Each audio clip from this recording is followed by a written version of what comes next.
मरीज थे फंटूस कुमार, जो नवादा जिला के थे, जिनको फायर आर्म इंजरी लगी थी, कई गोलियां लगी थी उनके पेट में। तो यहाँ जब वो 14 तारीख को आए, उसके बाद उसका ऑपरेशन हुआ। ऑपरेशन के 36 घंटे बाद इलाज के दौरान मरीज की मृत्यु हो गई और मृत्यु 8:55 पर शाम में हुई थी 16 तारीख को। और उसको जो है 1 बजे तक, जैसा परिजनों ने कहा, कि वो मरीज बिल्कुल की आंख जो है बिल्कुल सही थी और उसका शरीर जो है ठीक ठाक था, मैंने कहीं से छत बिछत नहीं था। परंतु 5 बजे जब परिजन आए तो उन्होंने देखा कि उसकी एक आंख, बाईं आंख जो है वो मिसिंग है। तो इस पर उन लोगों ने बातचीत की, हो हल्ला किया।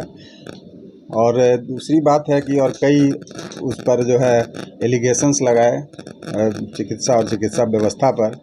परंतु उसी रूम में 2 अन्य नए मरीज़ थे जो कि जिनका इलाज हो रहा था और उनके परिजन भी वहाँ थे। तो उनसे भी हम लोगों ने पूछताछ किया, तो ऐसी कोई बात उन लोगों ने नहीं बताई कि कोई आँख निकाल लिया या कोई व्यक्ति यहाँ आया था संदेहास्पद। परंतु ये सत्य है कि लेफ़्ट आई जो है सो मिसिंग था। तो कहीं ना कहीं इसमें कुछ कंस्पिरेसी और कुछ क्रिमिनल एक्ट लगता है। तो इस एवज में हम लोगों ने जो आलमगंज थाना में एक FIR किया है। जो हमारे सर्जन थे जिन्होंने ऑपरेशन किया था, उन्होंने भी आवेदन दिया कि भाई डेड बॉडी में इस तरह से आँख मिसिंग है। तो हम लोगों ने FIR किया है। FIR दर्ज हो गया 16 तारीख को ही। उस पर पुलिस अपना अनुसंधान कर रही है। उनका पोस्टमार्टम भी जो है हो चुका है और उसका रिपोर्ट अवेटेड है। वो तो कोर्ट या थाना में जाता है। तीसरा, हम लोगों ने एक 4 सदस्यीय कमेटी का गठन किया है, जिसके अध्यक्ष जो है एनेस्थेसिया के हेड ऑफ द डिपार्टमेंट होंगे और अन्य सदस्य जो है, जो सर्जरी के HOD हैं डॉक्टर PD वर्मा सर हैं, फिर जो आई के हेड हैं और आई के एक और डॉक्टर हैं। 4 सदस्यीय कमेटी का गठन हम लोगों ने कर दिया है, जो कि ये हमको रिपोर्ट देंगे कि इसमें क्या क्या संभावना है। जो हमारा CCTV कैमरा लगा हुआ है, जो कि मैंने वो तो कॉरिडोर में है, अंदर ICU के अंदर हम लोग नहीं रखते प्राइवेसी के चलते। तो उसका भी हम लोग अवलोकन कल भी किया है, परसों भी किया है और फिर उसमें पुलिस भी देख रही है कि इसमें क्या क्या संभावना हो सकती है। और तीसरी बात है कि वहाँ जो 2 परिचारिकाएँ जो वहाँ ड्यूटी में थी, तो यह प्रथम दृष्टया यह समझ में आता है कि कहीं न कहीं उन लोगों का भी नेग्लिजेंस है, जिसके चलते कि इस तरह की घटना हुई। तो उन लोगों को सस्पेंड कर दिया गया है। देखते हैं कि पुलिस की क्या इंक्वायरी रिपोर्ट आती है, हमारा जो 4 सदस्यीय कमेटी है उसका क्या रिपोर्ट आता है। उसके आधार पर जो भी इसमें दोषी पाए जाएंगे, उन पर कड़ी से कड़ी सज़ा का प्रावधान हम लोग करेंगे।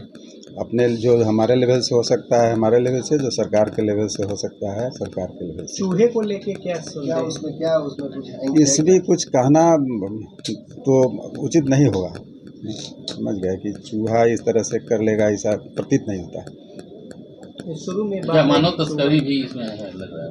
नहीं, 4 घंटे के बाद करके क्या करेगा वो? 4 घंटे के बाद तो उस कॉर्निया का बहुत कोई मतलब नहीं होता है ना। और मानव तस्करी कोई अगर आंख निकालेगा वहाँ आके, तो फिर और जो परिजन 2 मरीज भर्ती हैं, उनके परिजन वहाँ मौजूद हैं, तो वो लोग तो देखेगा ना, बोलेगा ना, कुछ तो कहेगा कि हाँ भाई कोई संदेहात्मक व्यक्ति यहाँ आया था, कुछ किया था।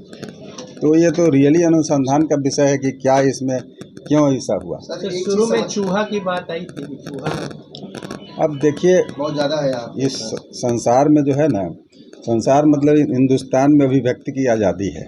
मुंह भगवान दिया है, जिसको जो मन करता है बोलता है, कोई रोक तो है नहीं, है ना। तो अब एक थ्योरी किसी ने ये भी दे दिया कि हाँ भाई चूहा भी ऐसा कर सकता है।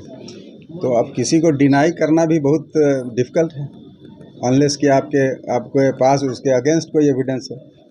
अब पोस्टमार्टम जो हुआ है उसमें हो सकता है कि उस लेवल से कुछ कुतरने का अगर एविडेंस उसमें आवेगा। तो ऐसे ही तमाम खबरों के लिए आप सभी बने रहिए हमारे साथ और देखते रहिए बिहार उजाला। अब तक हमारे YouTube चैनल को सब्सक्राइब नहीं किया है तो जल्दी से सब्सक्राइब कर लीजिए। फेसबुक पेज को भी फॉलो कीजिए। वीडियो पसंद आए तो खूब लाइक कीजिए, शेयर कीजिए, कमेंट कीजिए।